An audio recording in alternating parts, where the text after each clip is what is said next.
what we're talking about today all comes down to one really simple concept.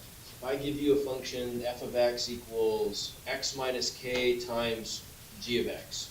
So g of x is a factor of f of x, as is x minus k. Can you tell me a zero of that function? Think what a zero is. A zero would be a value of x that makes the function equal to zero.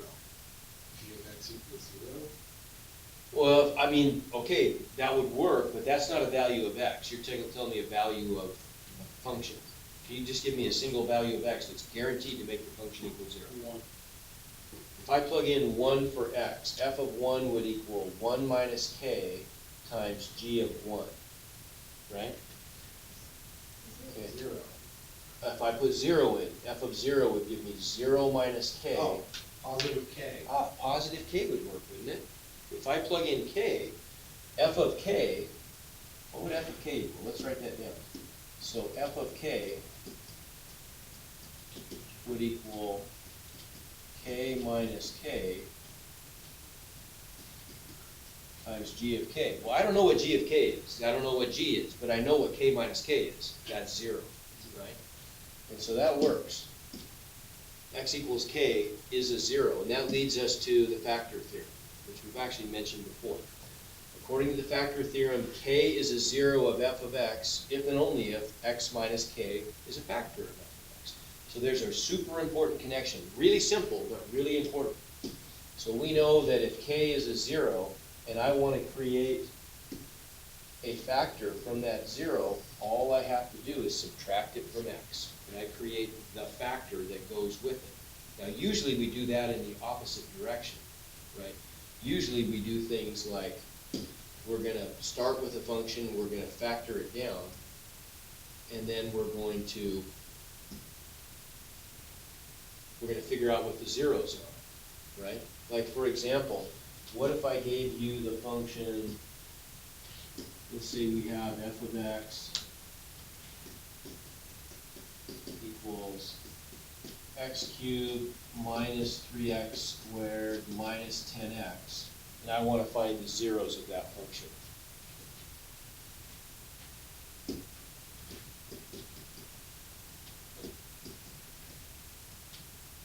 Well, if I find the zeros, I'm just setting the function equal to 0, right? I would just set the function equal to 0 and solve that equation. How am I going to solve that equation? Take out an x. First step would be factor out the greatest common factor, which is x. What's that leave us with? X squared minus 3x. Okay. Can I go further? Can I factor anything else? Can I factor that quadratic? Are there magic numbers that would work? Negative 5, positive 2. Negative 5, positive 2. Good.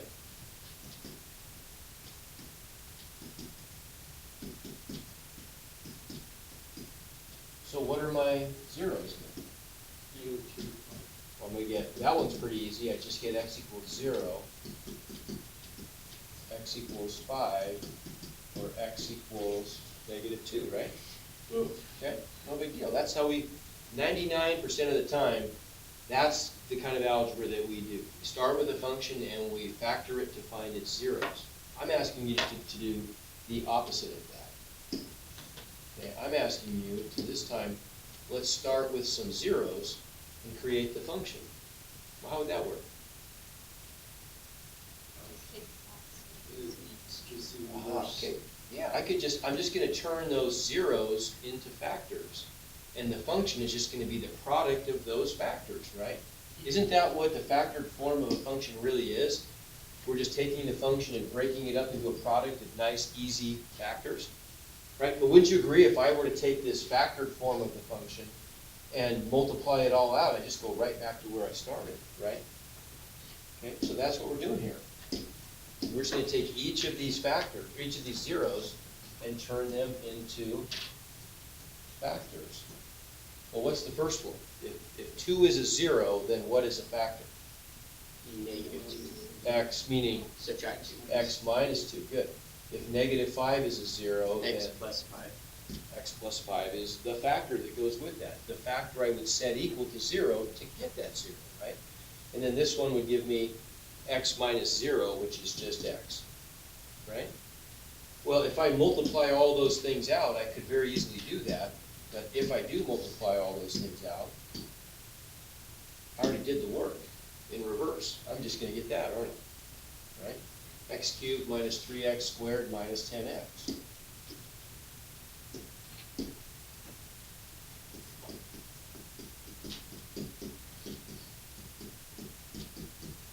That's what I get if I multiply all that stuff out. And I won't even burden you with the problem of doing it. You can all do that. Just FOIL those two out, get an answer, simplify, and then distribute an x, right? Okay? So, what about something like this guy here then? I want you to find all of the zeros of f of x based on this partial graph. Okay, now this is one, if I wanted to find the zeros from scratch, I'm gonna have a heck of a time because look at this function. If I set it equal to 0,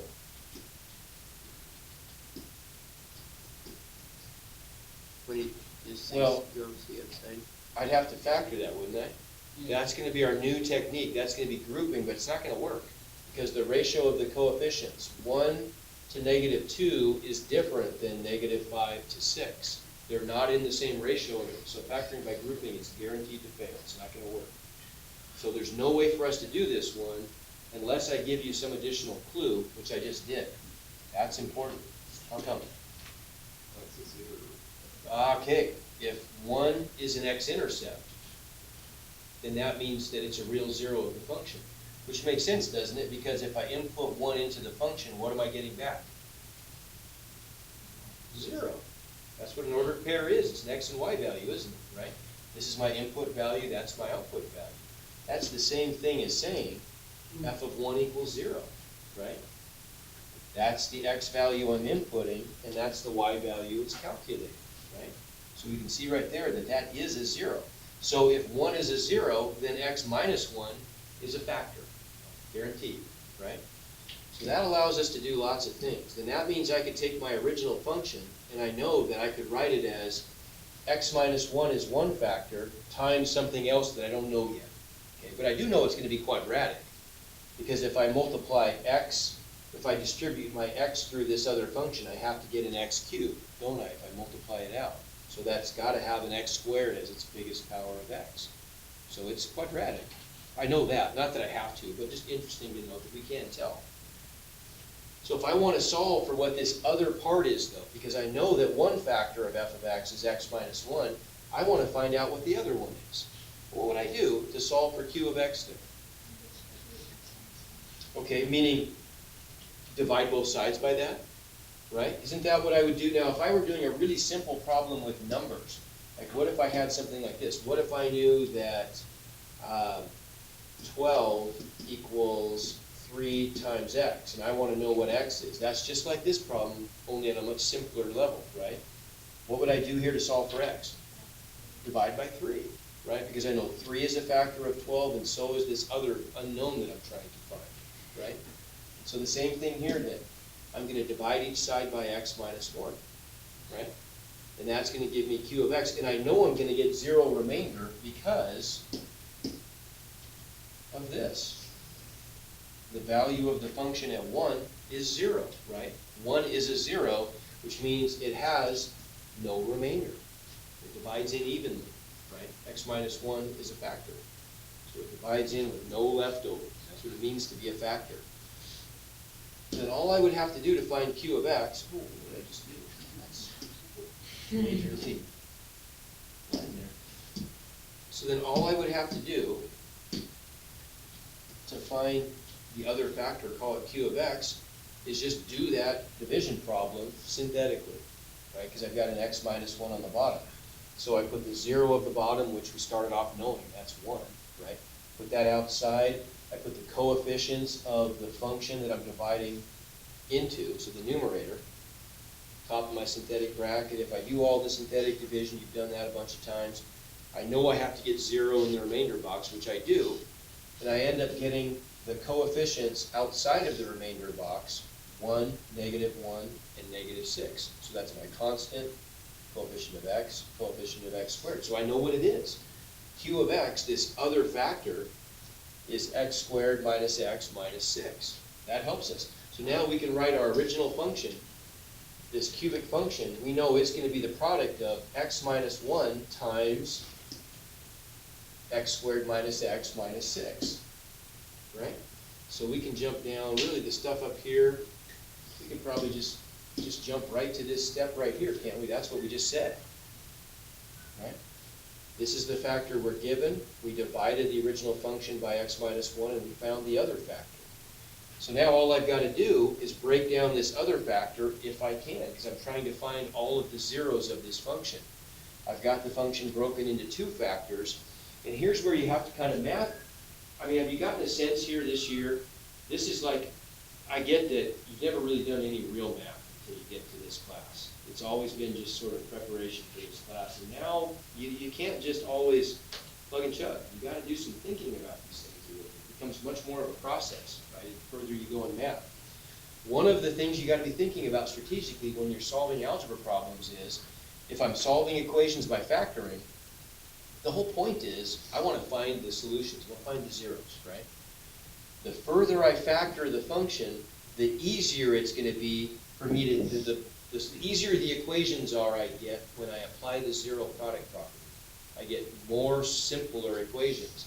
But it does take a little more work to factor it too. So you kind of have to ask yourself, okay, when do I bail off that factor train and just set everything equal to 0 and solve? You're always kind of thinking, well, is it easy to factor? Because if it's not, I don't want to do it. If I don't need to, and it's not easy to do, why do it, right? This one's pretty easy to factor though, isn't it? Right? We know we have to get down to a level where I'm at least quadratic or linear. Okay, if I have a cubic factor, that's not going to help. I got to get further down the line than that. I got it to a quadratic factor, but it's really easy to solve, isn't it? To go further, I mean, it's a factor. The magic number is multiply to -6 and add to -1. Well, that's just -3, 2. So it's pretty easy to get this thing down to a fully factored form. And then all I have to do is just apply the zero product property. Set each factor equal to 0 and solve. And I get x equals 1, x equals 3, or x equals -2. Right? Okay, let's try one of those. Give you another one here. So it says, use the given 0 to find all of the real zeros of the polynomial. Okay, and this last one, is that what we were doing? Yeah, oh, never mind. We haven't, the first one we've done like this, okay? So what 0 did they give us? -3. So let's keep a list up here, right? We know that our zeros, one of them is -3. It's right there. Okay, how can I find the others? If I plug in f of -3, what am I going to get back for sure? 0. Yeah. So we can demonstrate that it's a 0. But what can I do to find the others? Okay, we can divide my original polynomial by x plus 3. I know that if this is a 0, that tells me that the factor that goes with this is x minus -3, is x plus 3. X plus 3 has to divide into the function evenly with no remainder, right? That's what it means to be a factor, okay? So we could divide that out. Let's do that. So I've got my original polynomial, which has coefficients of 1, 7, -33, -135.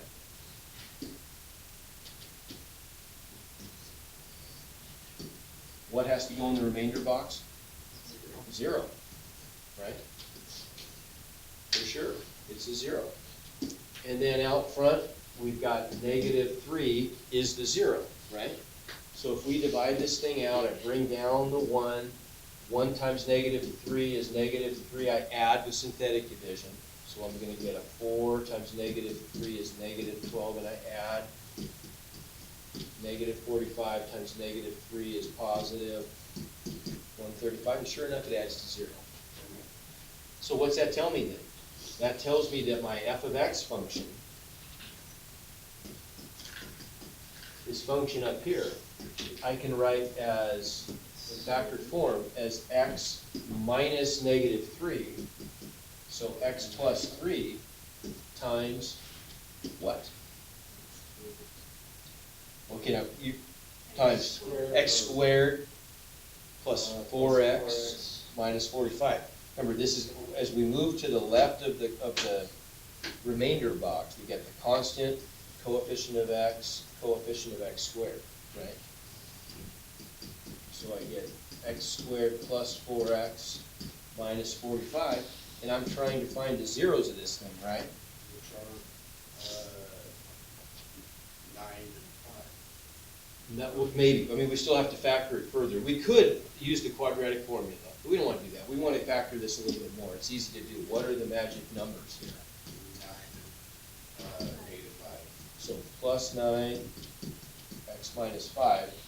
Out in front, I've got my x plus 3, and the whole thing is equal to 0, right? Well, this one, we already know this solution. That was given to us, right? That's the one. We don't have to really write this factor down, do we? We already know the 0 that comes from that factor. We're just trying to find the zeros of the other factor that we got. This is the one we're focusing on. So Big Connor, what are my zeros going to be for those factors? If I said they equal to 0. -9, +5. Good. So those are the ones I add to my list. I already had the -3, but now I've got the -9, +5 in the thing. Okay? So what about one like this? Different direction, slightly. Same problem though. Determine whether the given binomial is a factor of the polynomial f of x. If it is, then factor the whole thing. If it's not, then enter n. So how would we know? How do I know if x plus 6 is a factor? Divided, yeah. There you go, so use synthetic division. If it's a factor, what do I get in the remainder box? 0. Zero. Good. Okay, so let's put, hey, why don't we put all phones away?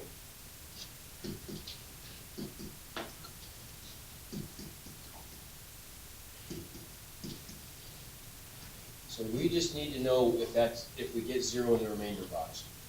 What's the 0 I'm going to put out front? What's the 0 that goes with x plus 6? -6. Okay, good. So we know that the first 0 we can add to our list is -6. Okay? Maybe. We don't know that, I guess, yet, do we? That's if we get a 0 in the remainder box, right? So we bring down the -3. -3 times -6 is 18.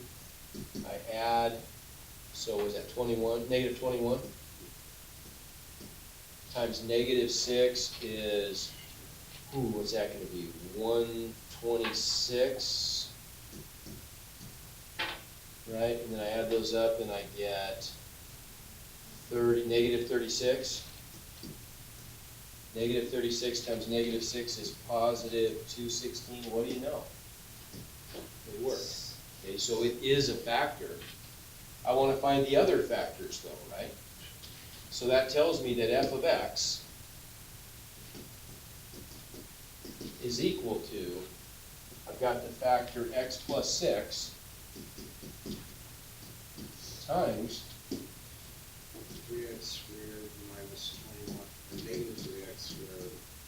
yeah, -3x squared. 1x minus 36. Okay? So now we got to factor this guy. Well, what's one thing we could do right away that's really easy? Take out a -3. Very good. So let's take out a -3, and we're going to put that clear out front, right? Because that's a constant. Well, what's left behind if we do that?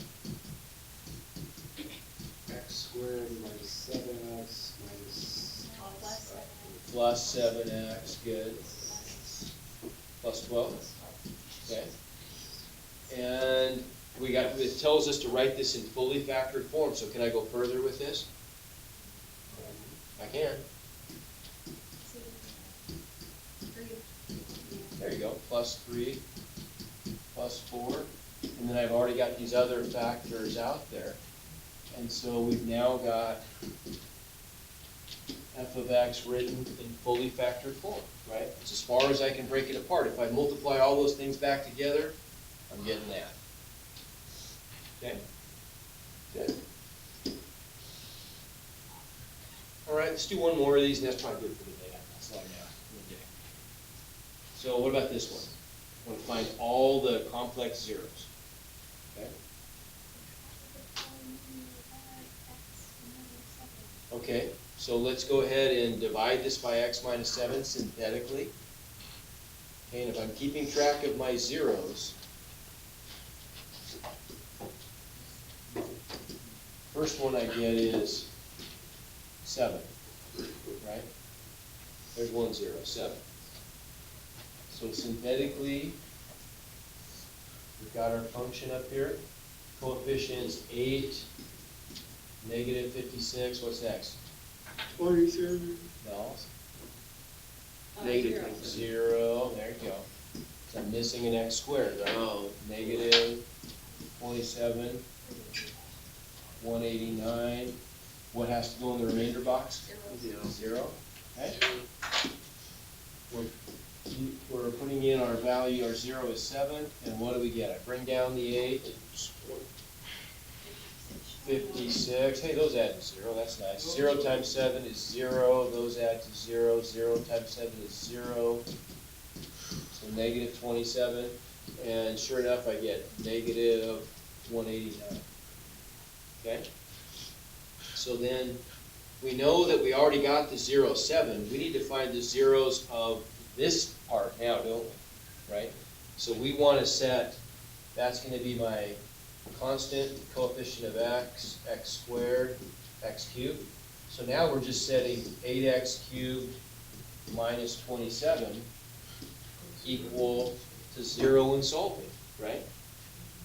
Well, we've just been doing stuff like that. How would I solve that one?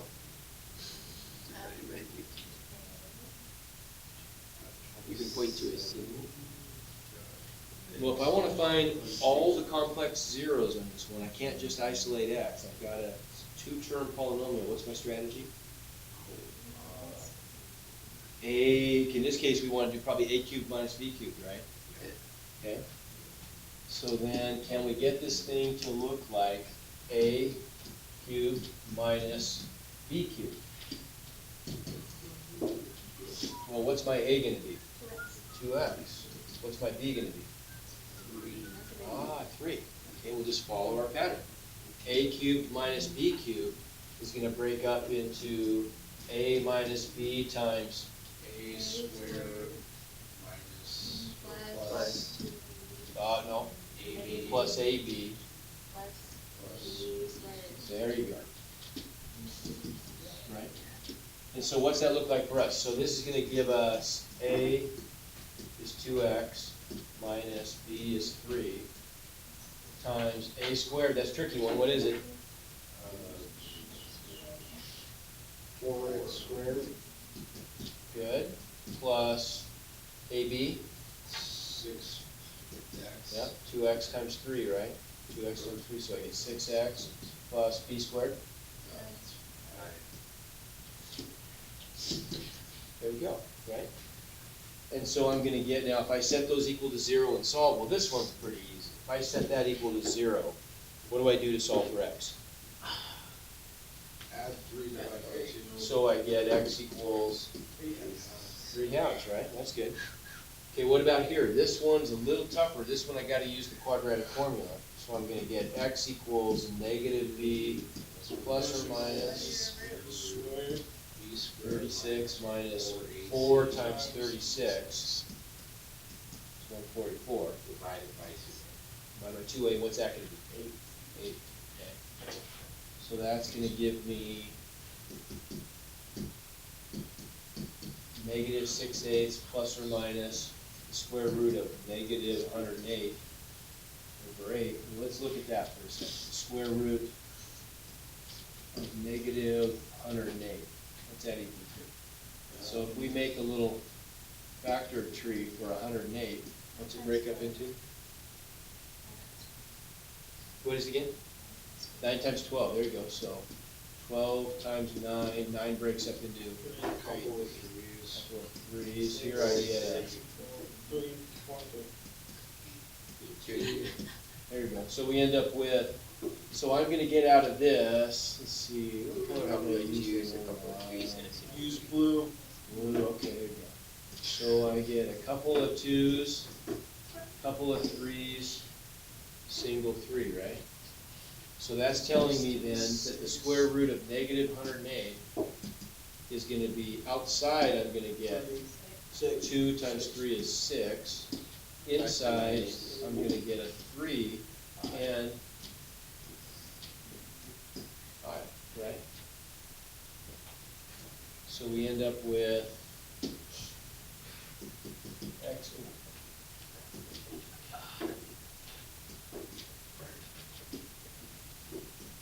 X equals negative 3/4 if I reduce, plus or minus the square root of 6 radical 3i.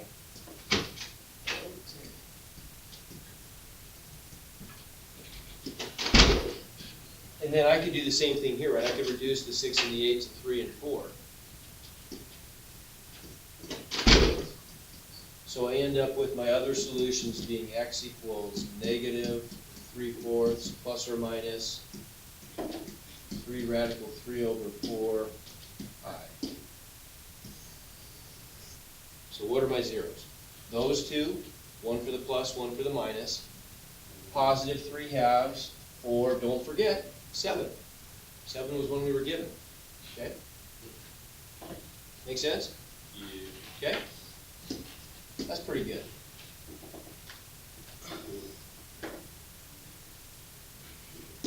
Okay, we'll call it quits there.